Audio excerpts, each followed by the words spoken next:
Well, happy Sunday, everybody. Welcome to live Q&A number 70 here on the old channel. For those of you who are watching this on replay, what this is the time when we wait for the clock on the wall to strike the top of the hour. We let all the notifications go out, let folks tell me whether or not my audio is working out in the chat. So if you're watching this on replay, you can just drag that slider over until that graphic on your screen disappears. And then we just kind of give it a good go. We dive into it. We talk about the topic of the day, then take your questions live. So, with that in mind, we just sit here and wait until the clock strikes 12. Then I reach over to that magic button on my broadcast software and I say, "Hey, y'all, happy Sunday. Hope everybody's doing well. Hope everything is going okay for y'all." I see Steve over there telling me my audio is fine. So is I all and a few others, Ice Cream 62. So before we get going, let me go ahead and run down the list, do a little bit of a quick roll call here. We see the aforementioned Steve Nealon from Harneal Media, the sponsor of MarkLindsayCNC.com.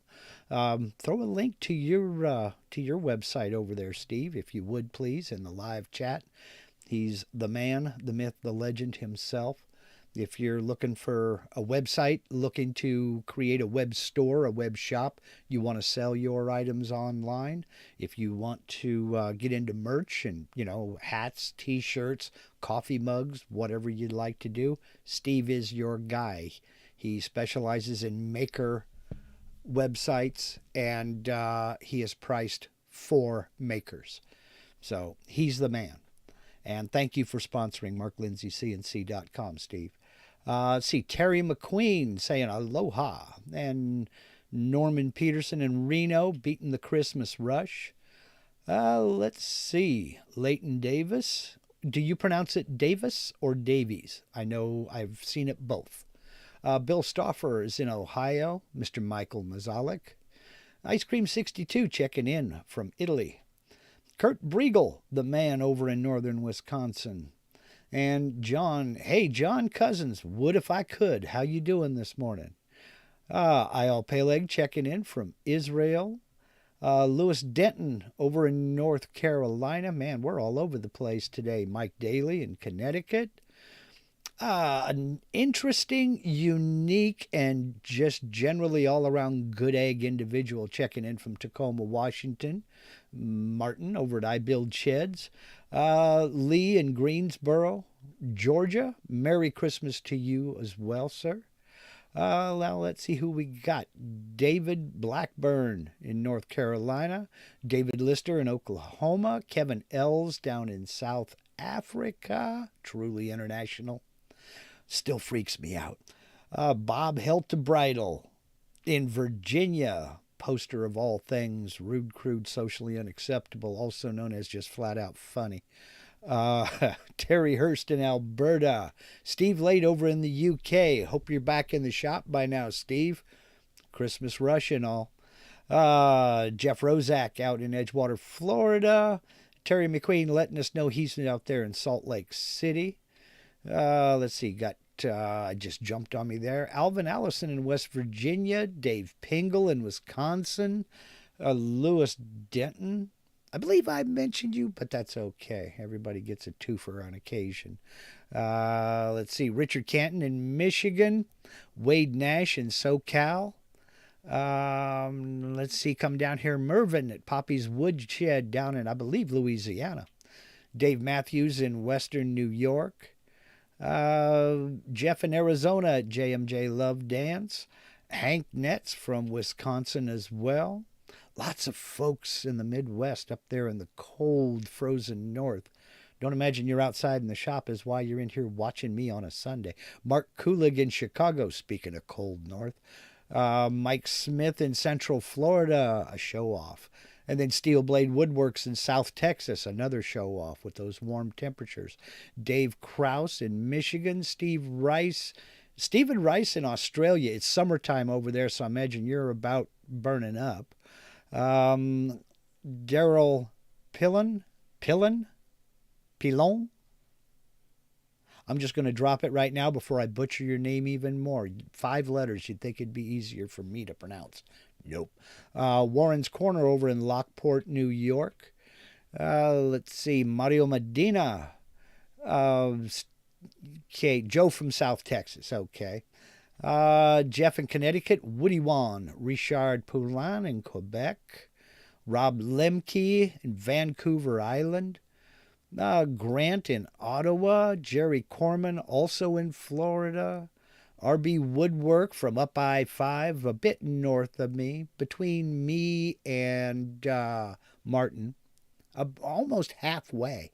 Let's see, Jeff Smith in Sarasota, Florida. Jim Hester in Kentucky. Okay, Dave Gatton, the man, the myth, the legend. Can't stay, but good morning to you, Dave. Busy man, Dave is. He's my CNC Obi-Wan. Sargon Tavor down in sunny Southern California, still crazy busy. Everyone thinks you're Amazon. I thought you were too. Well, what can I say? Carl Muller in Virginia. Greg, the Snow Crusher. And another all-around good egg up there in Manitoba. G&M Taylor in Florida. Wolfram Herzog in Deutschland. Corey Riker, Jameson in St. Louis, Missouri. St. Louis. And Robert Repine in Pennsylvania. Yvonne Langvin in Montreal. Island Gravers in Vancouver Island. The second person from Vancouver Island today. Dave Matthews, Motorsport in Colorado. Roger, Motorsport. And Malcolm Temporal. All right. Welcome aboard, everybody. Normally, man, we're getting a bigger and bigger and bigger crew here. It looks like I took the first 7 minutes of this just to go down the list. I may have to stop doing that. But this is great. Thank you, everybody, for spending part of your Sunday with me. I really do appreciate it. Before we get into today's topic, I wanted to, because it piggybacks off of last week's topic. Last week we discussed program options in Cut 2D, VCarve, and Aspire. And that was the options, for instance, when you go into a text window, how many of the previous fonts you used, how many will be on that list, your recent files, how long will that list be, various program options, background colors and such. If anybody has any questions on the program options that I didn't get into last week, feel free to throw them in here right now, because this week kind of dovetails in on the program options. We're going to get into the snap options, and some of them, they're not really dependent on program options, but they do kind of go hand in hand. And so let me go ahead and bring up Aspire here, and we'll get into that and make sure that I'm screen sharing, and I am. Last week we were in here talking about the program options in the edit menu and then down at the bottom. This week I want to get into the snap options. And we look over here, we see the keyboard shortcut to get into the snap options is the F4 key. Now I'm going to go ahead and use this because I've already got the menu open. But from here on out, when I go into the snap options, I'll just be pressing the F4 key. So that brings up this options window here. Now, I'm not going to go through every single one of these, but I will go through enough to give you a little bit of an idea as to what you can change and what you can't change. And when we're talking about snapping options, we are talking about snapping to geometry, other geometry that we may have drawn out here on our window, or talking about moving and manipulating some of these objects that we may have out here. Now, we'll go ahead and we'll start up here to the top, and you'll see that I have just about everything checked except for snap to grid, and I'll get to that in just a minute. Usually when you're out here drawing in the text, or excuse me, on the drawing window, I'll go ahead and explain this one first because I'm going to have to close it to demonstrate it. The first one is display text at the cursor. And what that is when you're out here in your drawing window, and let's say we go to draw a polyline, we come out here, what that's referring to is the X and Y display that's under your cursor. And you can see right here that I have, it's displaying the current position of that crosshair on my cursor. But I can come back up, I have to close this. I can come back up here to snap options, shut that off, click OK, and now if I come into polyline, that text is not there. If you find that text to be getting in your way when you're zoomed in and trying to do something fiddly, you can turn that text off. I generally speaking keep it on just simply so I have some sort of an idea as to where I'm positioned out here in the field. So I'll leave that turned on. Snap to guides is simply that when you, with it turned on here, when you have a guideline drawn out here and you're going to draw a rectangle, for example, you have my anchor point set to the center, it will snap to those guidelines. And you see I can move it in a slight radius around that guideline and it still snaps to that guide. So I can pull off a rectangle right there and it's still snapped to that intersection. I can also just come up here and you can see the guideline kind of darken as I get up there to it. And even though I'm not right on it, it snaps that new rectangle to that guideline. If that is getting in your way, for example, you're trying to work close to a guideline, but you don't want to snap to that guideline, you can get back into your snapping options, shut that off, then come up here. Well, I turned off my guides. There we go. Come up here. Yeah, no, wait a minute. Okay. It turned back on when I set a guideline. Take that back. Maybe you can't do it. It's going to shut off the guides. I just learned something. Wow. Okay. Okay. That works.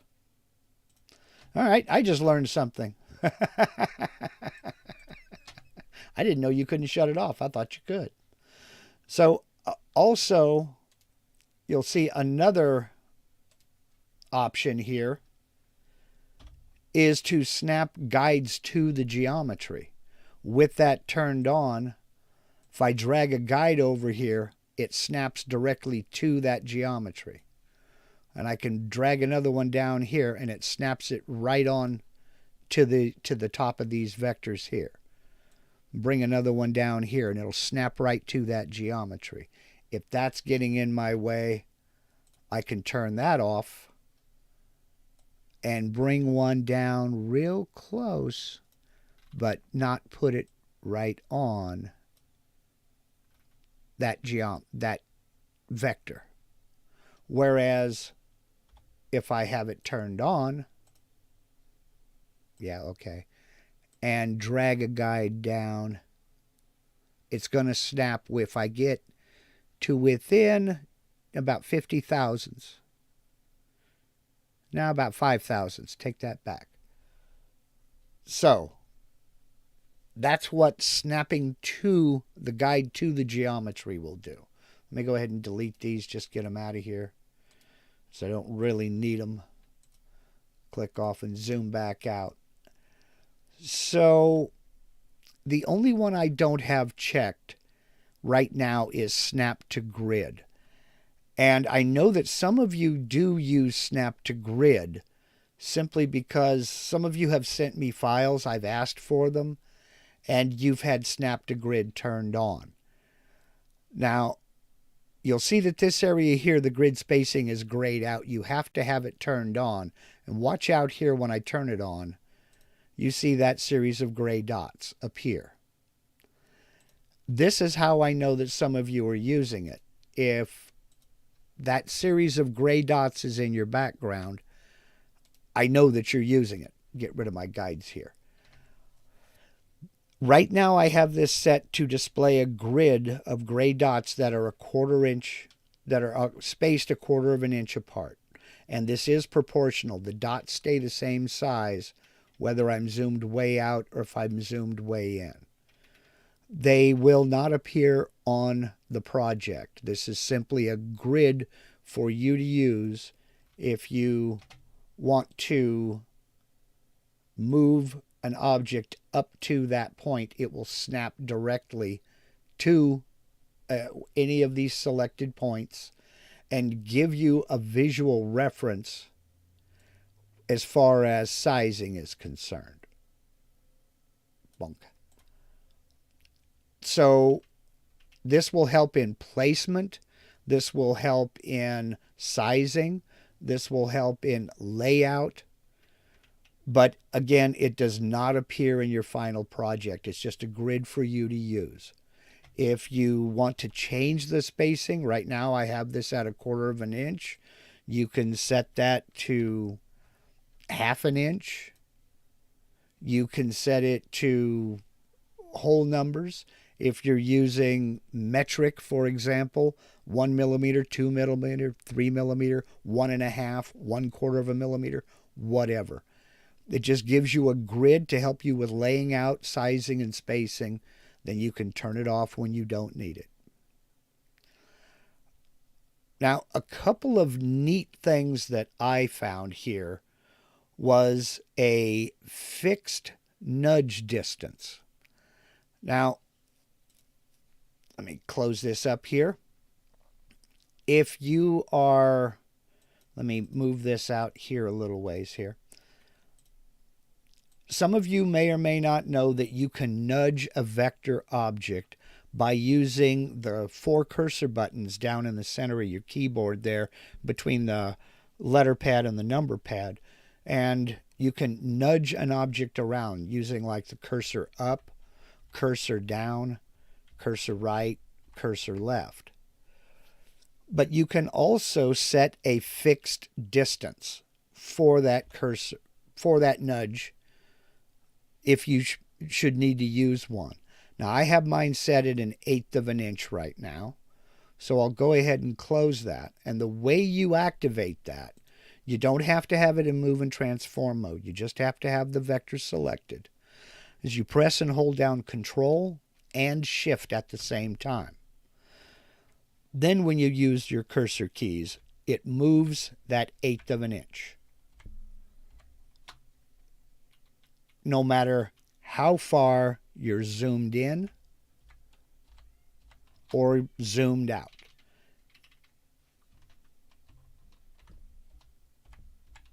It maintains that constant 1/8 of an inch in my case. Now, again, you can set this to whatever you'd like. 1/4 inch, 1/2 inch, 1 inch, 3 inches, 2 millimeters, 8 millimeters, 10 millimeters, whichever you prefer. It's just a way for you to move a specific distance if you decide you should need to do so. Now, this is a very neat little feature that's built in. I have not yet found really much of a need for it. I think I've used it 3 times, and one of those times was right now. So it's a great feature to have, but it's not really one that I've used a whole heck of a lot. The snapping radius here is by default set to the center.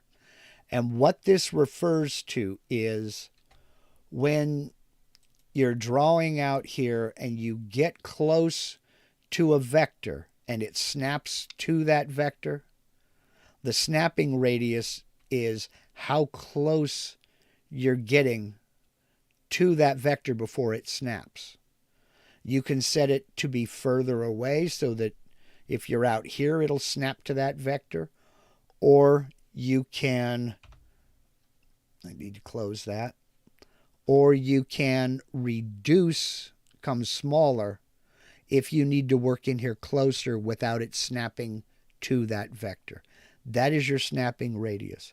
Now, I have not yet found a need to change that, so mine is set to the center to the factory default.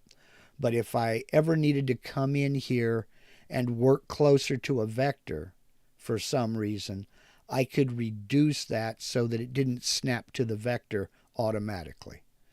But if you find that anything like that is getting in the way, here is where you can adjust that or just simply turn it off. If you drag it all the way to the bottom, it won't snap.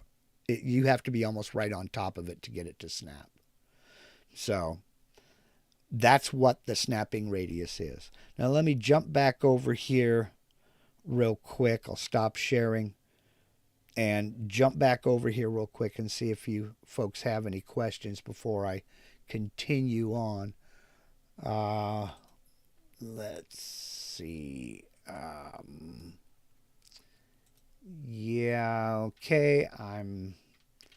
I think you can momentarily disable snap guides by pressing shift.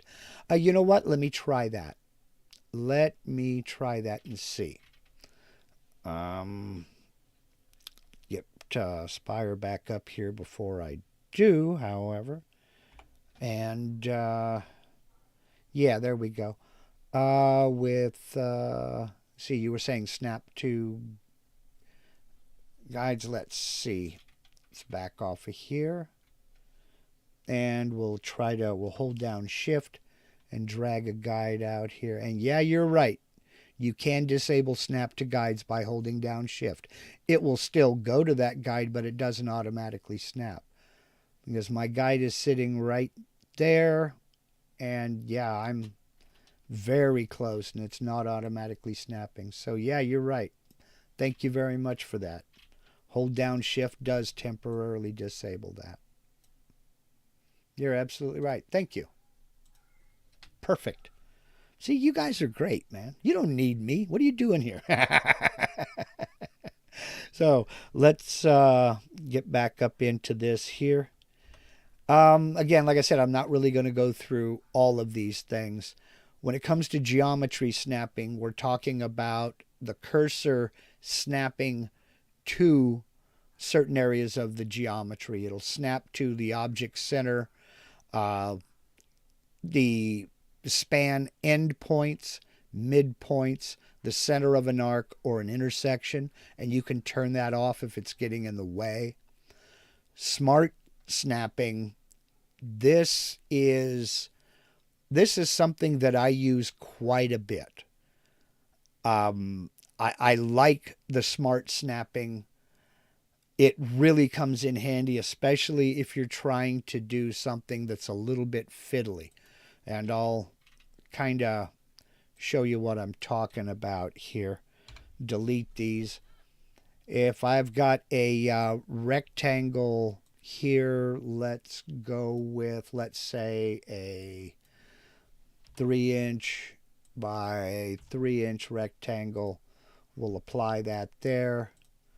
Close it. And now I decide later I want to draw another rectangle, and I want it on the same Y and the same Y plane as this one.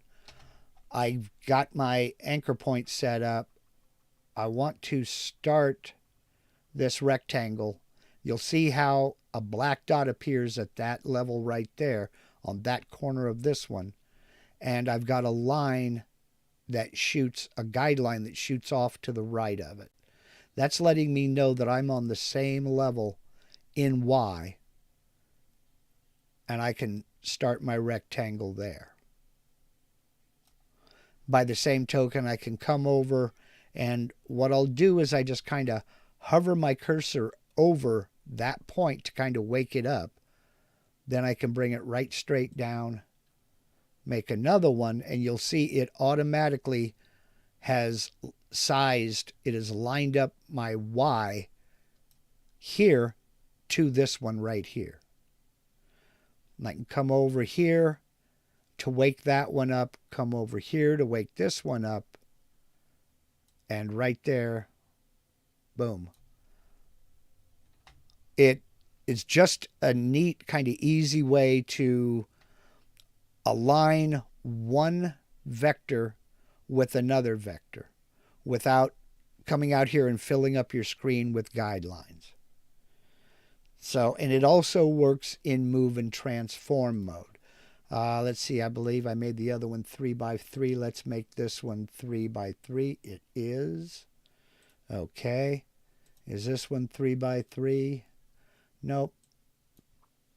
We'll make it 3x3. Apply.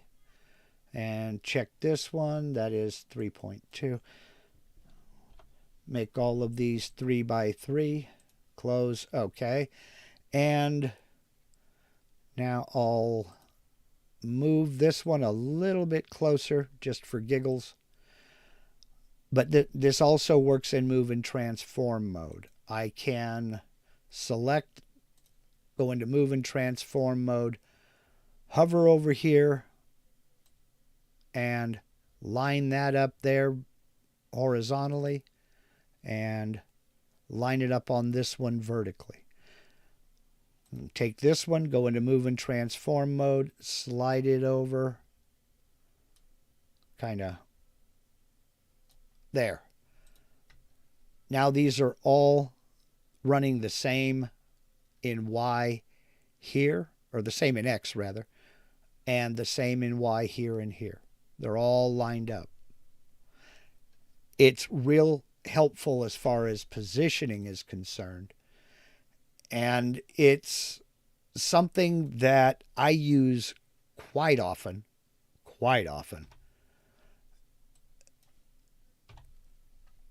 And let's see, just goof around here a little bit, especially when you're trying to create something. You just never know what you're going to need. So using the tools to your advantage as far as alignment is concerned really helps you to figure out it guarantees that you're going to get the top of this vector placed with the top of that vector, getting this vector placed with this one placed with this one, and all of these are, everything is copacetic there. That's what I'm trying to get at. Sometimes words fail me. Apologize. So anyway, that is smart snapping. It not only works with placement, it works with alignment. And here is where you adjust all of that. It will snap to an object's bounds, to both horizontally and vertically, to various tangents, span geometry, and we also have snap angles. That's one last thing I was going to get into. Let me get off of here. My snap angle is set to 15 degrees. What that is if I start a line here and I start moving this direction, we can see the text below my crosshairs is L stands for length, A stands for 9.0. That's the angle. I'm running right now a 9-degree angle. My smart snapping is set to 15 degrees. So if I bring this up, it'll snap to 15, and you see how my cursor changed. I went from the draw line cursor to the angle that I have set in smart stepping. So I'm running a 15-degree angle. I can come up to 30, 45, and 60, and it'll snap to that angle. I don't have to try to place my cursor perfect. Now you can set that to whatever you like, but I find that 15-degree angle works for me the best. So I can come up here and set it to 45-degree angle, and then click, and then I have a line at, see, what did I have? 30 degree, yeah. Oh, 45. There we go. And then it will not only snap to the angle, it's giving me a right angle up at my top point there. And I've got a guide that's showing me that I'm the same length. So I can click off, and there I have a 90-degree angle, just simply by using that smart snapping and that angle snapping. Now you can change that again to anything that you'd like. But you can also see that just by hovering my cursor down here, it's giving me another tangent, which is that peak right there. It's projecting a line downwards. It's just automatic. And I can do the same over here to this corner, same over there to that corner. So smart snapping is just a way for you to help yourself to get correct angles, get objects lined up, whether you're drawing them or moving them or even sizing them. So I hope that helps you all out. I hope that y'all followed that. And I hope I didn't just reiterate a bunch of stuff that you already knew. So let me take a look and see if you have any other questions here. Mike Mazalik says, change snapping radius to small. Okay, yeah, all right. Yes, thank you. Let's see. Shift works in. Okay, Jeff at Woody Wan says he found by hitting Control or Shift individually you can increase or decrease nudge movement. Yes, and that's something I forgot to mention. Nudge movement is also proportional. The closer you zoom in, the smaller the amount of nudge you get. So if you're zoomed way out and you hit nudge, say cursor right, if you zoom way out, you may cursor right 2 inches with every press. But if you zoom way in, you might cursor over 0.02 of an inch. It is proportional. It changes depending upon how you're zoomed in. Now, I occasionally will use the nudge, cursor left, right, up, and down. More often than not, though, what I'll do is I'll use smart snapping and just go into move and transform mode, grab a corner or even the center, and use smart snapping to align with another vector. So I do use the nudge, but not as much as I used to. Smart snapping, I believe, came out in version 9. I may be wrong. It may have been 8.5. But since it came out, oh boy, I use it like crazy. It's real helpful as far as getting consistency in the drawing. So, let's see. Disable all the snapping. Well, the way to disable all the snapping is go in and start unchecking things. I don't know if you noticed or not. Let me go back into it real quick here. Let me bring it up. So make sure I'm sharing, and I am. You come up here into snap options, and you can turn off geometry. You can turn off smart snapping, and then just uncheck these, and then you're just drawing freehand. And the snap angle increments, that's where you would change those. I have mine set at 15. That works good for me. You feel free to turn that off if you'd like. And what Mike Mazalik was talking about was snap to guides, turn the snap radius way down. Then it'll stop erasing my guides when I uncheck that. But yeah, if you want to shut off all the snapping and just basically draw freehand, shut this off, uncheck here, uncheck here, and then uncheck the others, and you're drawing freehand. If that's what you want to do, that's where to do it. Personally, I like having these suggestions. I don't always use them. They do sometimes get in the way, but I like having that there automatically. So, okay. Let's go back in here. And I know we had some questions because I saw them popping up.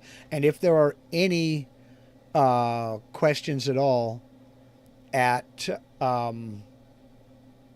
about any of this, please feel free to bring them up now. And yes, there is a way to momentarily turn off snapping and smart snapping. I'm trying to remember which button it was. Oh, okay, here it is. Let me go back and yeah, there we are.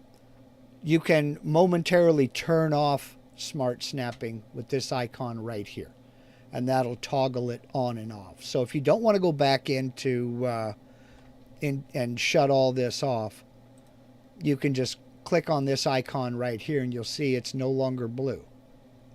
Then there is no snapping. And you can draw wherever. I mean, it'll still give you indications, but it's not going to snap to anything. So, let me escape from that, turn it back on, and now all of my guides are coming back. So, okay. Oops, I see we have an update. It's time for me to get on it. Oh, I've been so busy, it's not even funny. Well, that's all right. So, let me get back up here and see what y'all are saying there. Let's see. Suicidal at all times. Says, I had a question, but I forgot it yesterday, and I'm here trying to remember it. Welcome to my world. That doesn't get any better the older you get. Let's see. Peleg says, I would guess that snap to guide is not based on the actual distance to the guide, but rather based on the number of pixels you are away from the guide. Yeah, it's not a physical distance. I mean, you can zoom in and see that is the number of pixels away you are from that guide. So, let's see. David Pingle wants to know, how do you get the, quote, sun to show up behind the cursor as you do in some of your videos? That is built into the screen capture software I use. That's Flashback Express. The company is called Blueberry Software. And it's Flashback Express is the free version. That's what I use. There is a paid version. It's just called Flashback. But I've not found anything in the paid version that I need. Everything works so far just fine for me in the free version. That's built into that software. In the paid version, I can turn that off or I can change its color. But I'm fine with it on. In fact, I prefer it on. And I'm fine with yellow because it's not obtrusive. If it was dark blue or red or something like that, that would get annoying after a while. But that's built into that software. So, let's see. Lewis Denton says, different topic. Can you carve the 24-inch monogram? Can I carve the 24-inch monogram? I sure can. Can you carve it? I don't know. I don't know what your machine is capable of doing. Marianne Taylor, yes, all of those options are available in VCarve Desktop. Cut 2D, Desktop and Pro, VCarve Desktop and Pro, and Aspire. These are core functions in all of the software titles. So, let's see. Or were you asking me now? This is bugging me here. Sorry about that. Lewis Denton, were you asking me if I would demonstrate cutting the 24-inch monogram? Because I do have plans on doing that. It's just right now things are in a bit of an upheaval. So let's see. Were there any other questions up here? Bum,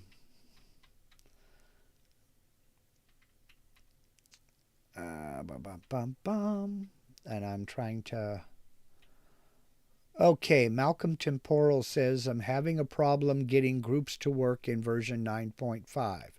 I do some text, then put a ring around it, press group, nothing happens. I think because what you're doing is you're attempting to group. Okay, I'm trying to remember back to 9.5. I don't know if this is the case or not. I think you're trying to group a text with a vector object.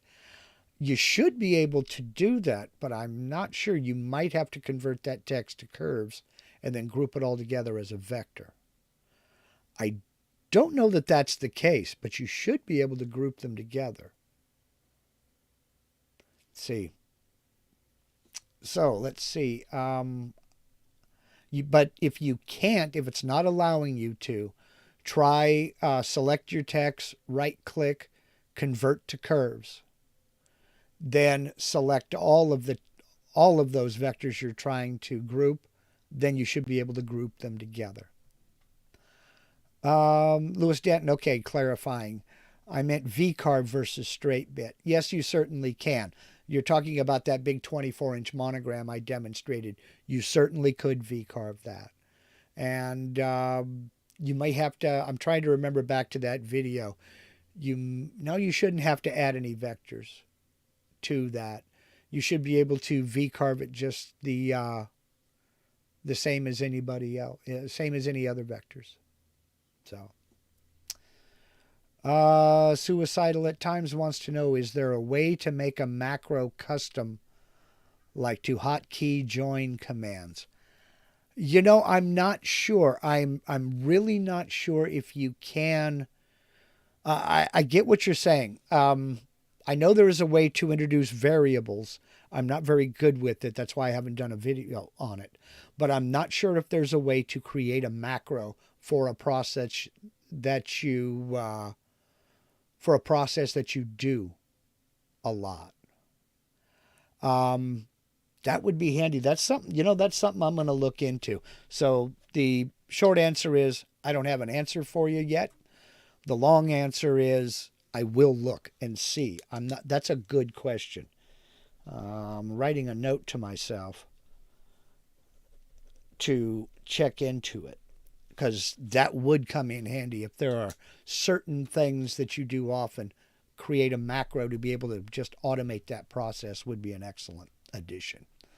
Mike Mazalik says, yes, the text can be grouped together with vectors. I know they can currently. I'm trying to remember back to 9.5. I don't know if they could back then or not.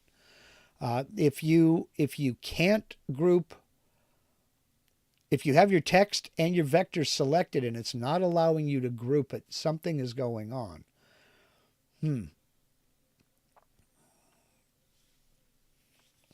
Mike Mazalik says, no, you'll need to use third-party keystroke software to create a macro. Okay. All right. Well, then, thank you for saving me the time it would take to investigate. Okay. Kurt Briegel wants to know, I think I saw this, but how can I tell the Z thickness needed to work with an imported STL file? There are a couple of ways. When you import the STL, you can adjust the thickness there. That's part of the importation process. On most things, unless, I've not run across a problem with it. Generally speaking, you can adjust the thickness needed there.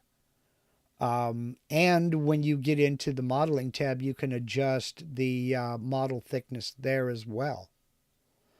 So, but if you're talking about something like a sphere, If you were importing a 3D model of a globe, for example, I don't know. I'll have to investigate that as well. I'd have to investigate that as well. A way to determine the thickness. Something like that is going to be dependent on the dimensions anyway. But as part of the importation process, that's where you can set that as well as the model thickness in the component properties in the modeling tab. So they should be completely customizable. Let's see. Michael Mazalik says 9.5 allows you to group vectors and text. Okay. So if the software just simply is not letting you do it, that's when I would reach out to Vectric Tech support. There might be something running in the background interfering with that, but they would be the ones to make that determination. So, okay. Let's see. Are there any other questions here? Excuse me. I apologize for that. Okay. Warren's Corner. Would you consider doing a series of videos of a complete project from idea to finished product? I've done a few, but I've tried to make it no secret, Warren, that right now my focus is on getting my new shop set up, because the problem I have had has been and continues to be the amount of space I have in that shop. Basically, I have two places I can put a camera inside that shop. And one of them is on a tripod right in front. And the other is from a little fakakta roof mount that kind of angles down a little bit. So I'm very limited on where I can place a camera. And that makes for boring content when you're trying to do videos like that. So what I am in the process of doing is building the new shop, and I'm incorporating camera mounts and ideas anyway, and different camera angles into it. I have done, as I said, a couple of projects. I think they're all been two-sided, but I'll go back through and I'll look for a few, and I'll put links to them down in the description of this video when we finish here. Let's see, we have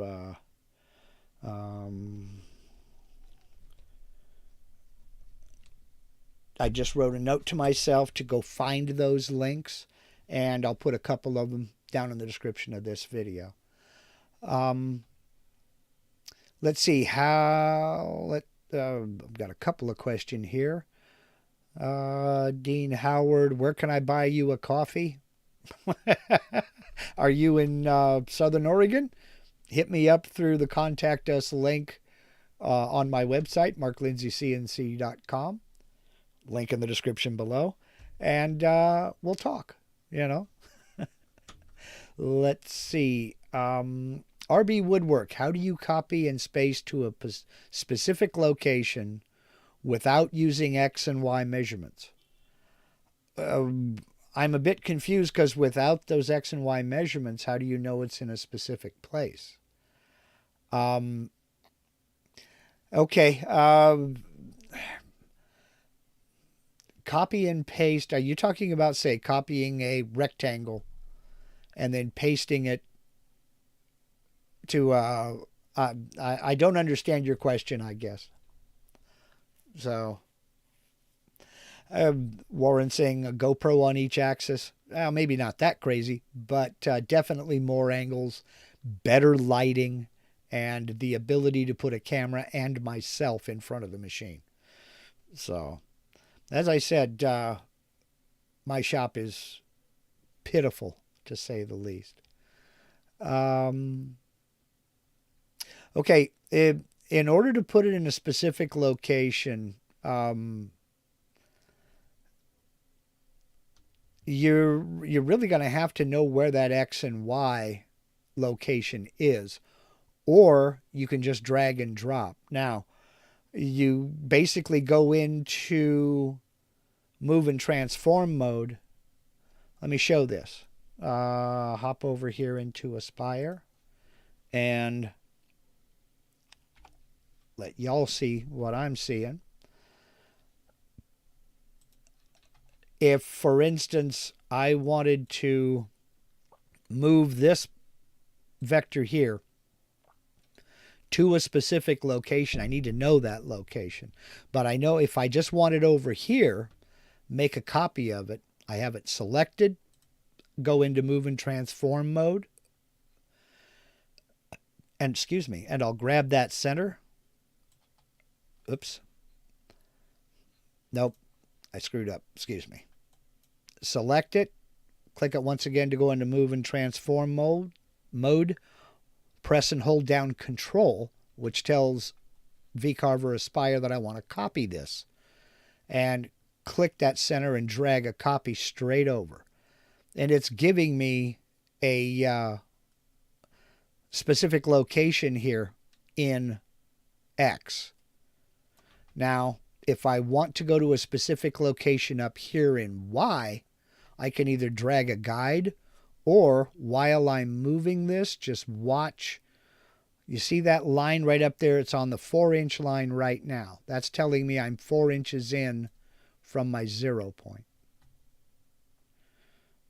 See, right up here.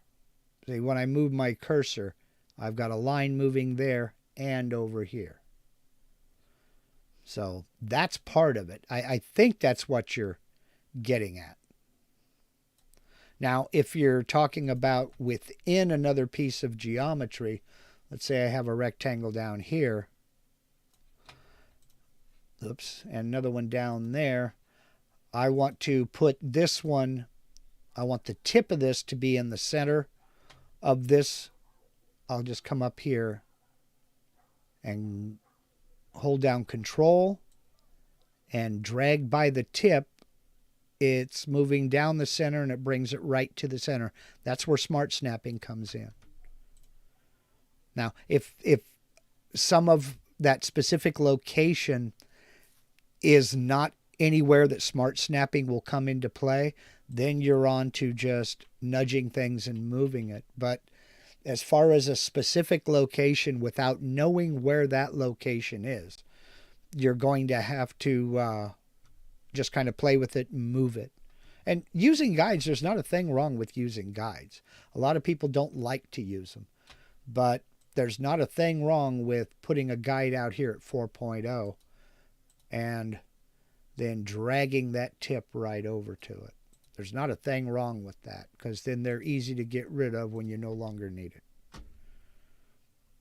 So I hope that answers your question. I think I understood what you were trying to say, but maybe what I heard was not what you meant.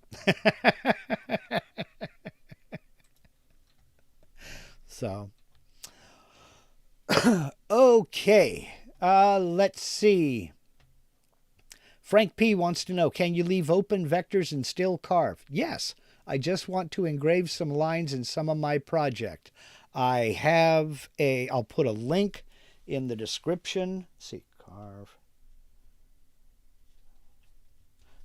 Just made a note to myself. I'll put a link down in the description of this video. Give me about 10 minutes after I shut down the live session here. Carving open vectors is, I believe, the title of it. I'll put a link to that in the description of this video as soon as I get done here. And it'll show you how to carve an open vector using a profile toolpath. But you will need to know about how deep you want to carve. So, all right. Let's see. Howard Dean said, okay, Steve says, okay, thank you for reminding folks that there is a PayPal donate button on the website. There's also 2 links down in the description of every video I have put out to where you can donate through PayPal or StreamYard. Not StreamYard, Streamlabs OBS, either way.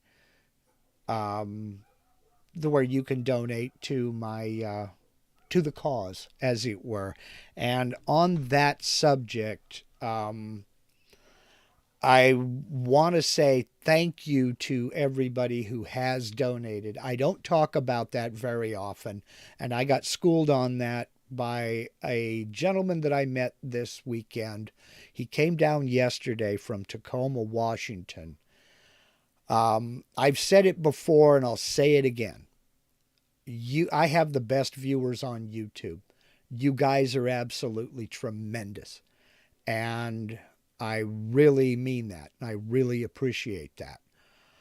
I met this gentleman, Martin. He reached out to me about a month and a half ago after watching one of my shop shed updates, and he saw what I was doing. And we've been emailing back and forth for about a month and a half now. And with all the fires that happened down here and with the price of lumber jumping and everything, I've just been putting money away and putting money away.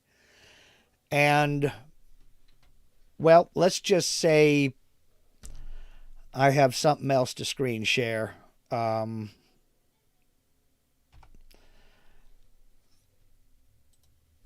That is what my backyard looks like right now.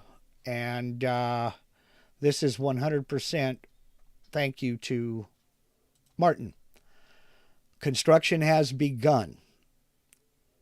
And that is going to be one heck of a shed. A couple of things have changed. A couple of other things are going to change. But construction has begun. He reached out to me and basically made me a deal I could not refuse. This guy, I'm just going to say this. He is based in Tacoma, Washington, and he services only 5 counties around Seattle. If you are in the Seattle-Tacoma area, look him up. His business is called IBuildSheds. This is not an endorsed, sponsored kind of a thing. He drove down here and we built and insulated that floor, and he drove back up the same day. He drove down yesterday morning, we built that floor, and then he drove all the way home. It was an 18-hour day for him. And about 9 of that, well, who am I kidding? About 14 of that was driving. And he's just a dynamite person. And he knows what he's doing. He knows what he's talking about. So if you are in the Seattle area and you're looking for a shed or a shop, I build sheds. I'll put a link to him in the description box of this video. So the shed project is on. You guys are the first people to find out about it. Yeah, this community is excellent, but specifically you people are absolutely amazing. I just don't know what to say other than thank you. Thank you very much to every one of you. Y'all are just dynamite. So before this gets maudlin, I want to say to everybody out there, a Merry Christmas to those of you who celebrate it. A Happy Hanukkah to those who celebrate that. And a Happy New Year to each and every one of y'all. I know there were a couple of other questions, but I think I want to go ahead and end this now. We're going to end up on an hour. But you guys are the best people to be around. And I'm honored to each and every one of you, to know each and every one of you. So hope all your Christmas dreams come true. And thank you. I'll just go ahead and end it with that. Y'all take care. Have a Merry Christmas and a Happy New Year. See you next week.